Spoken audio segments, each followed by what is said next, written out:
Welcome to the Work Hard, Play Hard podcast. My name is Rob Murgatroyd, and I am a former doctor turned lifestyle entrepreneur. Each week, I interview some of the best minds on the planet on the science of achievement and the art of fulfillment. Today's episode is a mini-sode that we call Fri-Date with the Wife. In these mini-sodes, my wife Kim and I deconstruct the strategies that we've developed over the last decade to not only grow personally, but to turn our struggles into lessons and create fulfillment in all areas of our lives. Excuses are over. It's time to live. Let's dig into today's topic. All right, before we jump into this episode, I want to invite you to be considered for my Work Hard, Play Hard Mastermind by completing an application at workhardplayhardmastermind.com. So this mastermind is not like any mastermind you may have been to or heard of, I promise you. This mastermind is for 6 to 7 figure entrepreneurs that are working too damn much and aren't taking the time to have amazing experiences around the world with an incredible tribe of people. So every 100 days or so, I drop you into new experiences that are specifically designed to elevate your thinking, to give you new ideas. Look, you get your best ideas not staring at a computer. And actually, this is the way high-level people really collaborate with each other. They do it over a glass of champagne, watching the sunset in the south of France. So if you are ready to do some fun stuff around the world and really, really want to level up your tribe in one shot, fill out an application at workhardplayhardmastermind.com. We'll jump on a call and we'll see if it's a good fit. All right, let's jump into today's episode.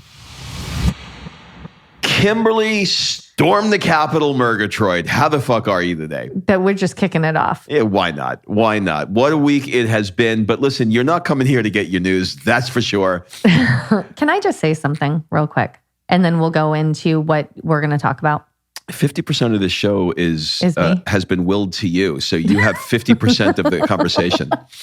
So in light of what we're going to talk about. Judith Light or just Light? No, God, you were dating yourself on that Miller one. Light? No, I never had one of those. So listen, we're going to be talking about Rob's dipping Coke Light? Dipping the tip in TM and in a minute. But what I'd like to kind of preface with that. That stands for Transcendental Meditation, for those of you that are curious. Yeah. So he is dipping the toe in, or the tip, whichever you prefer, in Transcendental Meditation. And we're going to talk about that in a minute. But because you kicked it off with storming the Capitol, I just want to share something because it came up the other day in my text messages. And I know people feel this in the world, and I've seen it with, when all of the rioting was happening, with Black Lives Matter, with all of the things. And I just want to put this out there. It is not easy being in an online business, whatever that business is, during times of social unrest, let's call it. You're damned if you do, and you're damned if you don't. If you post about it in support or in not support or whatever, it's like not enough. You said the wrong thing. I mean, there have been huge influencers who've had to literally shut their accounts down because of the hate. And, we live in a world right now where basically 50% of the people feel one way and 50% of the people feel the other way. And so if you see Rob and I continue to live our life, it's because over the last 10 months, we've been very honest about our opinions, especially in the podcast, on different things. But our family has gone through panic attacks with Rob. We've gone through trying to protect Sophia from having any lasting mental damage from all the things that are going on right now. We're a family that tries not to watch the news, but when we do, it puts us into sleepless nights. We've had fights with family. We're not immune to what's going on, but what we have chosen to do is to go inside and to use the tools, the Esther Hicks, the meditation, the morning pages, all of it, the finding the joy.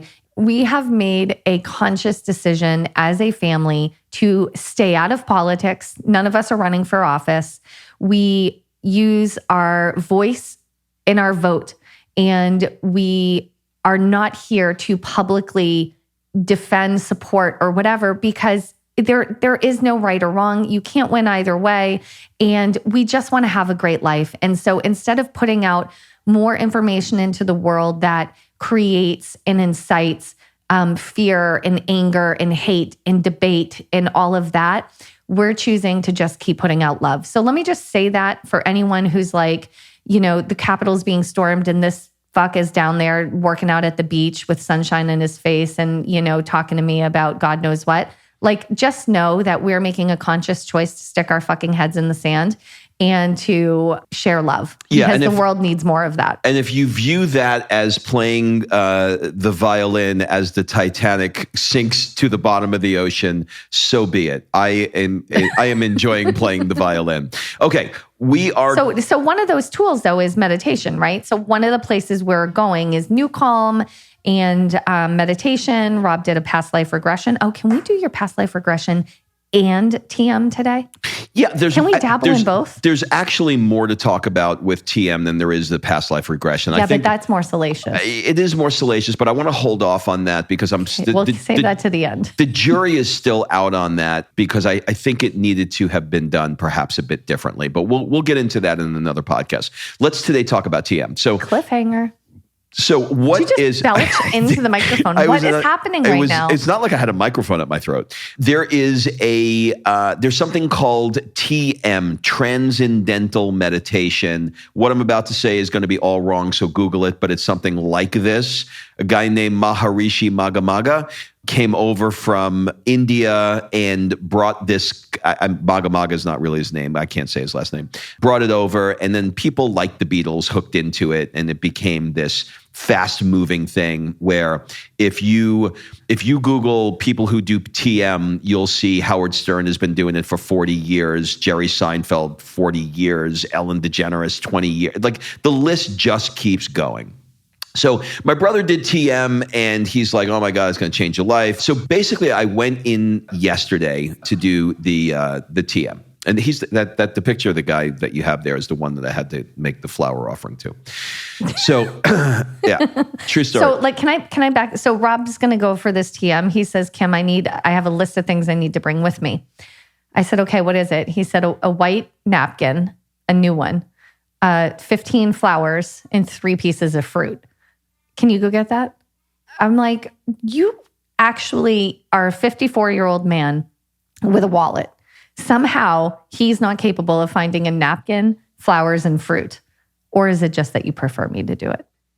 Anywho, so she gets me all the things, right? The fruit, the napkins, the whatever. And so I go there yesterday into the Transcendental Meditation Center in Santa Monica. And okay, I know what you're picturing, what, the TM Center in Southern California is like. It's a little like what you probably have in your mind. With flowers, fruit, and a napkin. And so I walk in, sort of a little bit, not skeptical, but just giving that sort of like, where am I? Am I going to be abducted? Am I going into a cult? You didn't go to the Scientology Center. You went to the TM Center. To any uneducated mind, there's not much of a difference between the two. Okay. I now know there to be a difference, but I didn't know.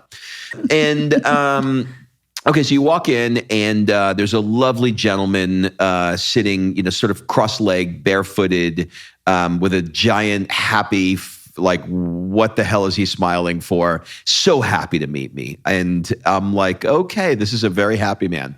And so we sat down and I went through a little history and he's like, tell me about, why you're here. And so I said, well, with COVID, I had some panic attacks and everybody tells me about TM and a lot of people that, I love, Jerry Seinfeld and Howard Stern, they all do it. And they're like, it's going to change your life. And I did a little Googling around and you guys are, super legit, the Surgeon General recommends TM. Like it's this sort of like crazy old Indian tradition that's mixed with recommendations that I think with the world today that, the Surgeon General is like, go fucking do it. Like do whatever's going to work, go do it. We need more love in the world, right?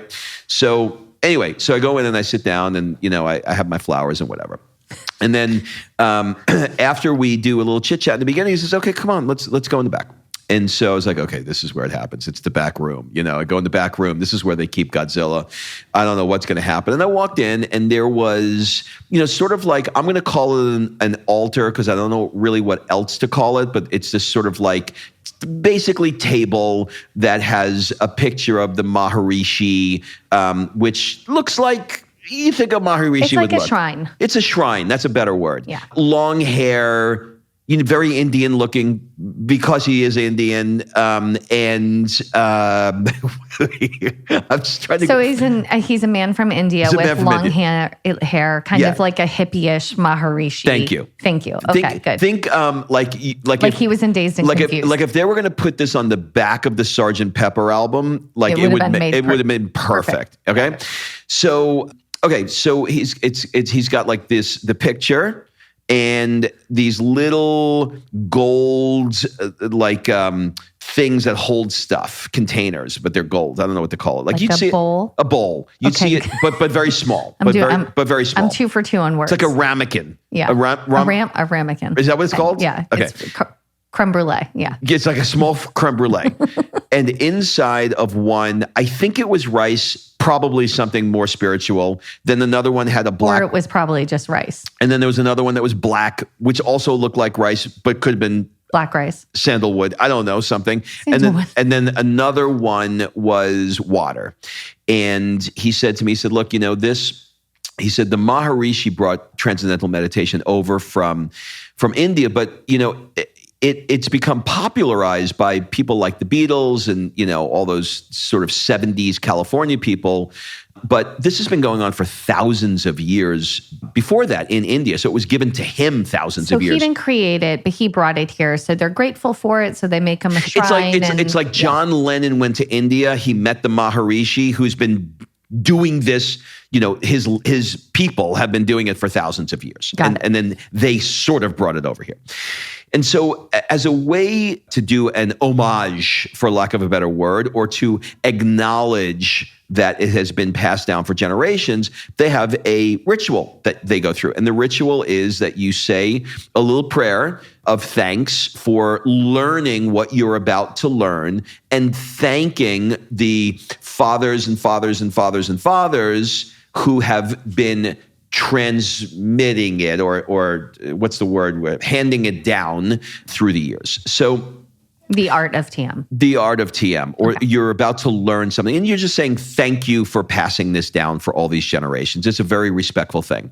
And so, my guy who is not Indian, he's a white, I don't know, maybe California guy, I don't know, just starts, he says, so we're going to do this. He said, this is not a cult. By the way, when somebody says this is not a cult, don't you first think, okay, this is how they get you into the cult? But that's another conversation. This is not a cult. This is not a religious prayer. This is simply just thanking. And then all of a sudden, he's off into a Hindu Sanskrit song. I probably got all that wrong, but you'll get the idea. And he just starts singing. And it was really beautiful, actually, to watch. And then he takes one of my flowers and hands it to me. And I hold a flower. And while I'm holding the flower, he is taking my other flowers, the 14 that remain, and dipping them in the water and then sprinkling it over over the fruit that I had to bring, and then taking salt and sprinkling the salt over, and then taking the black pepper, I'm guessing, I don't know what it was, over the fruit too, and then continues to sing this song. And that lasts for about 15 minutes. And at the end of 15 minutes, he kind of like looks over at me and looks me square in the eye and says, your mantra is... But you're not allowed to And tell I'm going to say anyone. bleepity blop, because if you tell somebody, it loses its magic. Can't tell you. Use the one you gave me yesterday. Barbecue.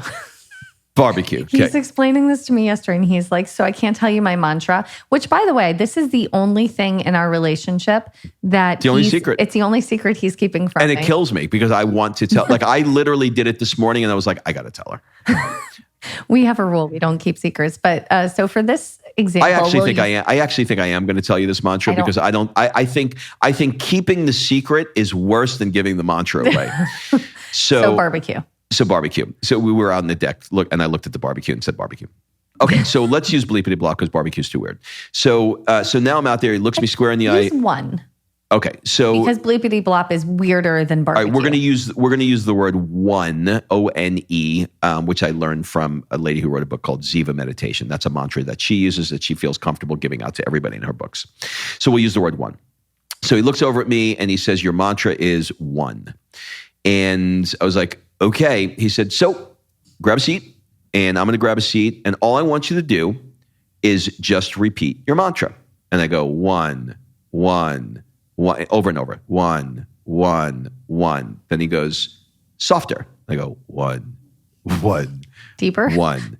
Did you go deeper in octave? And then he goes, softer. I go, one. Is it even deeper? One, one, softer. One, softer. So I keep doing it until I'm basically inaudible. And he says, now mentally only. And so I'm not getting my mind. One, one, one. So that's all I want you to do.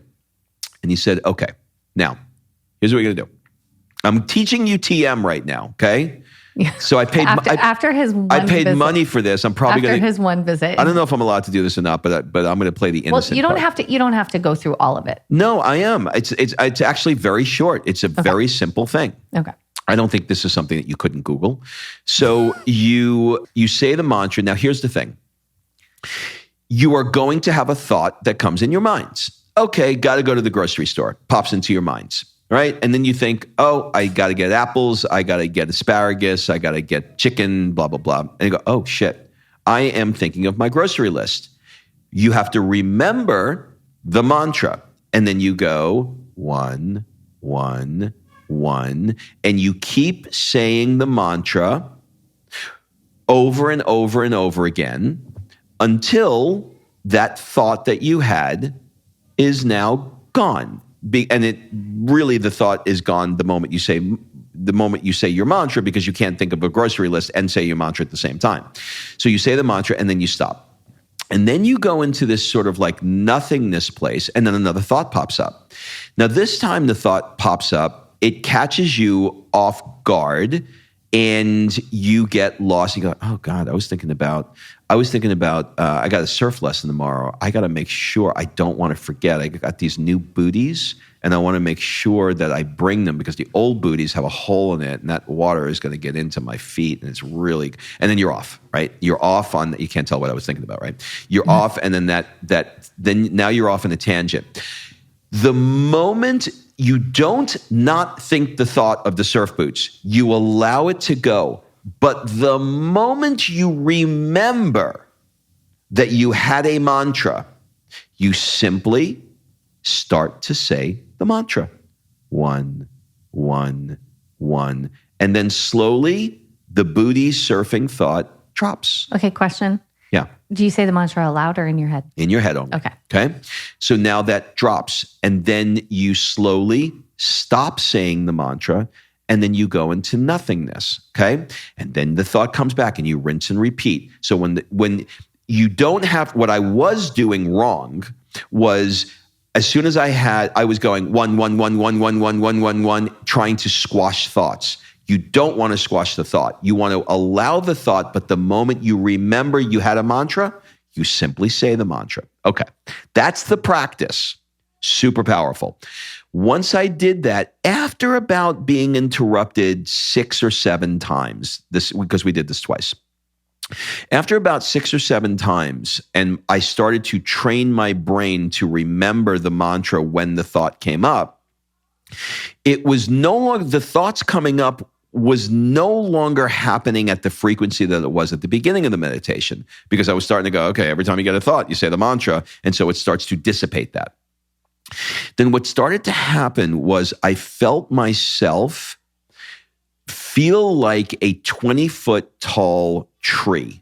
It was the weirdest feeling in the world. It wasn't like I was, like my eyeballs were 20 feet in the sky and I was looking down at everything. This is what you're feeling in the meditation. I don't know how to describe it any other way. I felt tall, like 20 feet tall. Aw, you finally got your wish. Finally got my wish. So I felt tall, and then it shifted There was no more thoughts popped up. It did not pop up at all. Then it moved into this weird kaleidoscope, prism, purpley kind of thing where I was like off. And so when we did the debriefing after this, he said, describe it to me. And I described what I just described to you. He said, that's what transcendental meditation is. So what do you mean? He said, once you can transcend, even for a moment or two out of your thought, then you're going where source is. Then you're going where full consciousness is. Then you're getting out of the chatter of your mind and you're dipping a toe into that universal consciousness. So for anyone that watched the movie Soul, would that be in the zone? Yes. How, by the way, if you haven't watched Soul and you like this type of conversation, Disney did a great job. And I'm shocked in what they did, but they did a phenomenal job of showing the soul's journey in a really unique way. And that, I tell you what's this. interesting about that. My suspicion is probably to make a movie like that probably takes a good 3 or 4 years to do, right? Yeah. Because it's super, super high quality. Yeah. Which would put it way before the riots and the COVID and everything that we're dealing now. So it was not, I don't believe, a response to a spiritual movement. So it shows you the trajectory that we were on for them to know that would be a hit. Because Disney's not doing anything they don't know is going to be a hit. But right? that's amazing. But it was amazing. But that's what it reminds me when you describe the transcending. The colors and the all of that part of the movie Soul where everybody is, when you're in the zone, right? If you're a piano player and you're playing the piano and you're just in it, you're in it, or whatever, your sport or meditation or yoga or whatever it is, whatever your thing is, when you're in that zone. And so that's what is when you're most closely connected to source, right? That's right. And how do you get out of that zone? You get out of that zone when you think. So in other words, if you are a tennis player, a pro tennis player, when you're in the zone and you're hitting the ball, the moment I say, think about the racket, think about the ball hitting the center of you're gone. Yeah. You're out because now you're in thoughts. So I had been hearing about TM from, as I mentioned earlier, from so many people. And I just listened to an interview with Jerry Seinfeld and Tim Ferriss. And Tim Ferriss asked him about it. He said, you've been doing it for because Tim Ferriss does TM as well. And he said, you've been doing it for a really, really long time. He said, yeah, it's really simple. It's twice a day. He said, it is the thing that I do and they want you doing it the second time in the afternoon, not in the evening, because I don't want you can fall asleep, but it's inefficient at the end of the day when you're tired and you could retire, let's say earlier. So first thing in the morning and then midday? Midday, yeah. Somewhere like that 3 o'clock dip that you take, where you're sort of you've been getting the notifications on your phone and your email and you're working all day and your mind is full. It's kind of like that perfect time to do it. So the way it worked is you do that first session and then there's 3 more days of session that you do. And then they give you a lifetime tweak. Like when I was leaving, there was a girl coming in and we just had a little chit chat. And I said, is this your first time? She said, no, this is my 3rd time. And then the instructor said, well, you're for life, you can come back for tune-ups. And I'm like, oh, he said, yeah, it's no charge. He said, if you're having trouble meditating, you need any questions, just come in. He said, I'm here all day and I just do it all day. And I was like, wow, that's really, really cool. You need a tune-up?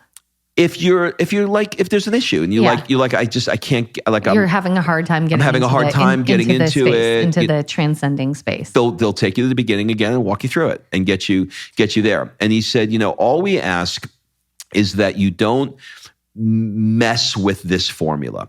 You don't do any other thing other than exactly the way. He said, if you want to do 20 different meditations, do them all, but don't combine any of them with this. Got it.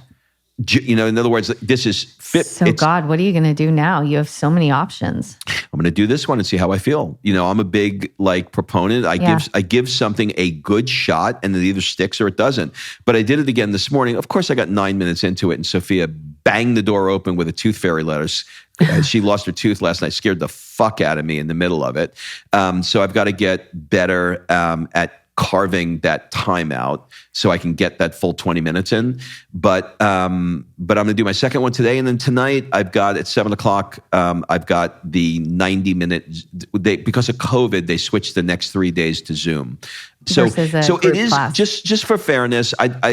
it is 4 days, but it's only an hour and a half a day for 4 days. So I was put off for years saying, I don't have 4 days to devote. Like I had this vision of waking up in an ashram at 7 a.m. until 9 p.m. and I'm meditating, with a fig leaf on my ass. But that's not what it is. Can I ask you a question? Yeah, about the fig leaf or? Nope. Okay. Can you go back to a time where you didn't meditate? Yeah. How is your life different? It's a really great question. My life is different because my brain, you haven't said to me in years, your brain is a 3-ring circus. Mm-hmm. My brain was a 3-ring circus. It was not even possible to have a conversation because there were 17 conversations going and it never stopped. I don't feel that way anymore. And when it starts to become a 3-ring circus, I know that I need to meditate and or journal to get it out. What I learned with this TM though now is that the thoughts that we have are stress trying to find its way out. When you're looping a thought, yes, it's getting it out on paper, but knowing that it is stress. See, this is a really interesting thing because the thoughts come, right? The thoughts, it ramps up. It comes. You keep getting another one and another one and another one. But when you do this technique and you start getting better at it, after about 10 minutes, the thoughts just stopped. Yeah. Where the fuck did they go? Why are they gone? Why, when I'm not meditating, are the thoughts there constantly? And where do they go when I meditate and they don't pop up after the first few minutes? And what he taught me is that your body is trying to expel the energy of the thought. It's trying to get it out of your body, but you have no method to get it out. Mm-hmm. The meditation gives you the way to get it out. And he said, it's not the 20 minutes that you're meditating. It's the 6 hours after you meditate that you feel clearer. Yeah. So we all know meditation is good. We all know that there are apps called Calm and Headspace and 10% Happier and Insight Timer. And there's all these apps that are out there. But what they all have in common is someone talking to you. Yeah. Guiding you into a relaxful state. I don't like it anymore. That doesn't work. Well, no. Don't say it doesn't work. No. It works to calm you. It works to calm. Which is why it's called Calm. It calms you. But it's more than that. If you go back, though, to when you began meditation, you needed to have someone talk to you and talk you through it because you go from a 3-ring circus. You would have been saying one every 16 seconds. Oh yeah, I need somebody from SWAT going, Rob, put the gun down. Right. Like I need step. That was play school 101. Right. And so there are stairs. And so even me, like my first real meditations that I did were, I downloaded Gabby Bernstein's guided meditations. I actually now, unless she has some for specific reasons, unless I need that specific reason and I like the visual that she creates with the meditation, I can't do it. Because it's a bit pedestrian for you now. It's not that it's pedestrian. It's that the pattern of breathing doesn't match mine because now I know how I'm supposed to do it because I've done enough of it. And so it's tough. So for me, just the reason I'm saying that is because for people listening, I want to make sure, actually, Sophia, come here. I actually have something I want you to share. So for me, it took starting with someone walking me through it. And now I don't even need music, although I do like music. I don't need it. So Sophia, thank you for joining us. Sophia just finished her school with Miss Rupel. So I have a question for you because at night we have started doing a Cosmic Kids meditation. Yeah. Can you tell me why did we begin doing meditation at night? Because when I was at school, like mommy's school, I got a little frustrated. So I had to do meditation, and my favorite one is Bye Bye Boats. Yeah, so there's an app called, or a YouTube channel called Cosmic Kids Yoga. And it's this girl, Jamie, and she's lovely. She has a beautiful voice. And I found that Sophia was getting frustrated. So I said, you know what? I'm going to use some of the techniques I use when I get frustrated, which is meditation, to see if it helps her, right? Yeah, and I listen to it every night. And now every night, like initially though, did you want to do the meditation initially when I said we're going to do a meditation? Yeah. You did? Yeah. No. Or no? Yes. No. Yes. No, you didn't want to, right? No. Sophia, when you do the bye boat thing, can you explain like what are you putting into the boats? I'm putting into my boat the anger, the frustration.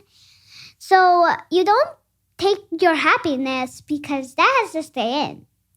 The happiness stays in, and you put anger and frustration in the boat. And then where does the boat? In the freeness. And the freeness. Beautiful. And where does the boat take your anger and frustration to? It takes my anger and frustration to.